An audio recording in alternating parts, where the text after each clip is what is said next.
ഇന്നൊരു യാത്ര പോയി ചിറ്റൂരുള്ള തുഞ്ചൻ ഗുരുമഠത്തിലേക്ക്.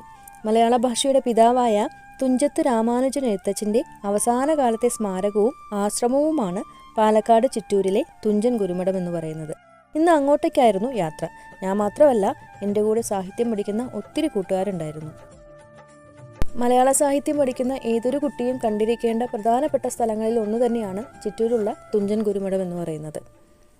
ഇത് എഴുത്തച്ഛൻ അവസാന കാലത്ത് സന്യാസം സ്വീകരിച്ച് സ്ഥാപിച്ച മഠമാണ് എന്നാണ് കരുതപ്പെടുന്നത്. ഭാരതപ്പുഴയുടെ കൈവഴിയായിട്ടുള്ള ശോകനാശിനി നദിക്കരയിൽ സ്ഥിതി ചെയ്യുന്ന ഇവിടെ വെച്ചാണ് അദ്ദേഹം രാമായണം എഴുതിയത് എന്ന് വിശ്വസിക്കപ്പെടുന്നു. അതുപോലെ തന്നെ ഭാഗവതം, കിളിപ്പാട്ടുകളും അതുപോലെ തന്നെ അദ്ദേഹം ഇവിടെ വെച്ച് തന്നെയാണ് സമാധി ആയതുമെന്നും കരുതപ്പെടുന്നുണ്ട്. വളരെ നല്ലൊരു അനുഭവം തന്നെയായിരുന്നു ഞങ്ങൾക്ക് അവിടെ പോയപ്പോൾ കിട്ടിയത്. അവിടെ കുറേ പുരാതനമായിട്ടുള്ള കൈയെഴുത്തു പ്രതികൾ, അദ്ദേഹം എഴുതാൻ ഉപയോഗിച്ച നാരായം, അദ്ദേഹത്തിൻ്റെ മെതിയടി ഒക്കെ വളരെ ഭദ്രമായിട്ട് തന്നെ സൂക്ഷിച്ചു വെച്ചിട്ടുണ്ട്. അതൊക്കെ നമുക്ക് കാണാനായിട്ട് സാധിച്ചു. ഇതിനകത്ത് അപ്പുറത്ത് ഞാൻ ജപപാറ ഇതിന്റെ അപ്പുറത്തെ സ്ട്രീറ്റില് നേരെ ചെല്ലുന്നത് പുഴയിലാണ്.